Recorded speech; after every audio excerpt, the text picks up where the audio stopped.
May the get fatter. May the thighs get thicker. The legs stay juicy. And the calves just like try and keep up, y'all.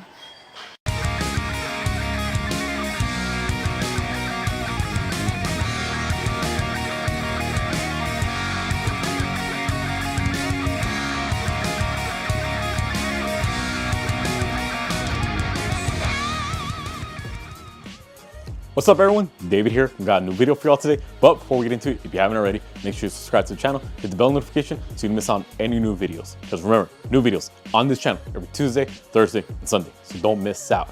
So today we're gonna be going over legs. How exactly should you structure your leg workout? Now I wanna keep in mind, for this leg workout in particular, we're talking about having the goal of building bigger legs. We're talking about bodybuilding, hypertrophy, making the muscles bigger. I'm talking about the glutes, I'm talking about the quads, the hamstrings, and the calves, okay? Because it feels like everyone, when they're doing their leg day, they do so many lunges, so many squats, so many leg extensions, just so much quad work, all right? Quad, the big muscle in front of your thigh. But not everyone does enough for the hamstrings. And if you're someone like me, you complain about having small calves, but in reality, you skip your calf training all the time. So realistically, who's there to blame other than yourself? So we're gonna be talking about 6 movements that you for sure should, you should definitely be including these 6 movements in your leg workouts.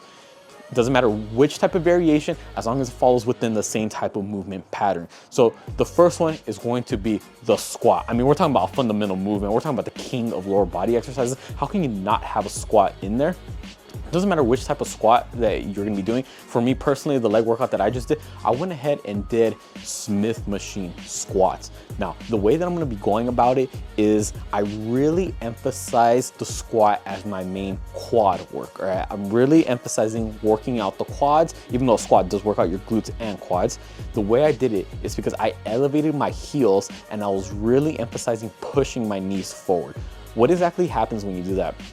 The more elevated your heels are, the easier it is to keep your torso a little bit more upright. The more upright your torso is, the less hip bend there is. The less your hip crease, actually bends, which means less glute and more quad bias. I'm really exaggerating how much my knee is bending, so therefore it's gonna emphasize more of my quad because I'm really stretching out that quad at the bottom. Hence the reason why I'm also emphasizing pushing my knees forward. Those 2 things in combination, the heels being elevated and the knees being pushed forward when I squat, is really gonna lengthen that quad even more. It's gonna force it to work harder to lock itself back up on the way up. So therefore, when it comes to the squat, that right there, those 2 things, take them into account if you're really trying to build up bigger quads. After that, we went ahead and moved over to hamstrings, because you don't always have to train the same muscle groups back to back. Everyone does all their quad work first, then all their hamstring work, and then all their calf work. No. Stagger the exercises, all right? If you start off with a quad exercise, okay, afterwards move on to a different muscle group. Let your quad rest, or whatever muscle group you just worked out, let it rest, train a different thing, and then go back to it, all right? You don't have to work the same muscle group using the same exercises back to back. No, alternate between the body parts. So second movement is gonna be for the hamstrings. We're looking at some type of hinge variation. Hinge basically means we're bending at the hip. Now, the way you want to bend at the hip, it could be through a combination of RDLs, back extensions, just something emphasizing that hip movement. Now, how is that different from the squat? The squat, you're emphasizing bending at the hip and at the knee. For this next movement, the hinge, emphasizing just the hip. So what did I do? I went ahead and did some RDLs. Now with the RDLs, what I really was emphasizing was keeping my knees as straight as possible. Why is this? It's because when you're doing an RDL, the more you bend your knee, the more glute is going to be involved and less hamstring. However, the more locked out your knee is, the more hamstring is gonna be involved, because now you're really stretching that hamstring on the way down.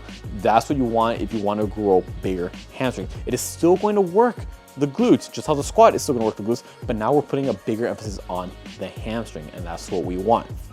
Because again, everyone focuses on the glutes and quads, because when we do squats, that's the main 2. Not enough love gets shown to the hamstring, so we really gotta make sure we don't leave those out. Now, after that, again, you just alternated between the quads and the hamstring. Let's go back to the quads. Next thing I did was leg extensions, and that's gonna be the third movement you want. You want some type of isolation movement for your quads, or for just any muscle group in general. Now, what exactly does isolation mean? That means only one joint is being moved through its range of motion. So think about it. On a squat, how many joints are moving. You got your hip joints and you got your knee joints, you got your ankle joints. All three of those are moving at the same time to perform the movement of the squat. Now, when we do a hinge, how many joints are moving? One, maybe two, depending on how you do it. All depends on that knee bend or if you're keeping it straight. For leg extension, there's only one joint that's being moved, and that's the knee, because you're locking it out by contracting the quads. That's what we want. One thing that I was really emphasizing also with these leg extensions, again, to really hammer away at those quads, was I was extending my legs up, and then I tried holding it for a quick second, but in reality, towards the end, it was more just going straight up and down. But if you can, try to pause it at the top and then slow on the way down. If you're someone who's really trying to build up as much muscle as they can, really trying to maximize their results, slow down the eccentrics. For those who don't know what the eccentrics are, that means the lengthening of the muscle. So on leg extension, it's on the way down. For an RDL, it's on the way down. For a squat, it's on the way down. Those eccentrics, if you just rush through and just drop the weight, you are leaving a lot of gains on the table. So if your goal is to body build, hypertrophy, build bigger muscles, definitely take advantage of a slowed eccentric. Slow and controlled on the way down, instead of just dropping the weight back down and then kicking your legs back up. So that is something to definitely look out for when it comes to your leg extensions. Afterwards, just work the quads. Now let's move over to the hamstrings again. Again, we're alternating between the muscle groups. Same concept as the leg extensions. I need an isolation movement, but for the hamstrings. Real easy, let's go ahead and flip it over. Now, I did my hamstring the first set normally, but you know what? Second set, I want to switch it up a bit. I need a greater stretch when it comes to working these muscles. And that's gonna lead us to another key point. If you want to maximize your results and you really want to grow that muscle as much as you can, you got to stretch it out. All right, you need that full length. The muscle is going to benefit if you get that full range of motion. Think about it. When we bench press, what do? We don't just go up and down like this. No, we go all the way down. We're getting that stretch in the pecs before we contract it. Same thing with any other muscle group. Don't just go halfway. Try to go as much as you can, really stretch it out. So how did I do this? I grabbed the pad and I put it underneath my knees. So this way it elevated me a little bit higher off the bench. And I also put the bench on decline. So that way my torso is a little bit lower than my legs. And this way I'm bending at the hip. So therefore it's stretching out my hamstrings the most it can. And even on the way down, I definitely felt that stretch, and then contract on the way up and then slow on the way down. So big things to take advantage of is try to maximize that hamstring stretch, and again, slow and controlled on the way down. Now, moving on with that, we're gonna have two more exercises, and we're talking about the calves. Many of you, I'm mainly talking about myself as well, you complain about having small calves, yet you always skip your calf exercises. And the very few times you actually do your calf raises, you're not even pushing hard enough. Just take into account, how hard do you push yourself when it comes to squats? How hard do you push yourself on deadlifts? How hard do you push yourself on bench press, on curls, pull-ups? A lot of these different exercises, you just push as hard as you can, feel the burn, feel the contraction, you know, you're getting tired during the set. You really feel like you're giving your all. But with your calf raises, you're just half-assing it, you know, you're just bouncing through it up and down. No. Treat your calves just like any other movement. Treat them like any other exercise. Treat them like any other muscle group. Slow and control on the way down, full contraction at the top, full range of motion, really make them work. So what did I do? It's gonna lead us into the fifth movement you wanna include in your leg workouts. That fifth movement is gonna be some type of calf raise variation, but with the knees locked out. So it's gonna be some type of standing calf raise. So what is this gonna work? This is gonna work both the soleus and the gastroc. Now, your calf on the back has two main parts. It's got the soleus, which is that thinner part, which typically is gonna be, you know, you can see it closer to the person's ankle. And then it's got the gastroc, which is, you know, short for gastrocnemius, which is the big ball of the calf, which most people associate with the calf muscle. You think about that big ball. By doing a standing variation of calf raise, you're gonna be working the big ball. All right, that's gonna make up the mass of, you know, your calf. I did it a little differently. I did standing calf raises, but I did it with my toes pointing in 3 different directions. I did 8 reps with my toes pointed out, 8 reps with my toes pointed in, and then 8 pointed forward. The reason why is because depending on how you angle your feet, that's gonna determine which part of your calf, specifically the gastroc, is gonna be emphasizing. It doesn't mean it's only gonna work that one part of your gastroc, it's just mean it's going to emphasize a little bit more so. So if you keep your toes pointed out, it's gonna emphasize working a little bit more of the inner calf. Toes pointed in, a little bit more of the outer. Feet pointed forward, it's just evenly gonna work both the inner and outer parts of that gastroc. So again, depending on which part you need, that's where you want to emphasize. But if we want to keep things simple, play it safe, just toes pointed forward all the time, slow on the way down, get that full stretch, and then go all the way up and contract it at the top, hold it at the top. Don't just bounce up and down. No, go through the full range of motion, nice and controlled on the way up, nice and controlled on the way down. And then lastly, that 6th movement you're gonna need for sure in your workout program is gonna be a same thing, a calf raise variation, but now with the knees bent. So realistically, a seated calf raise.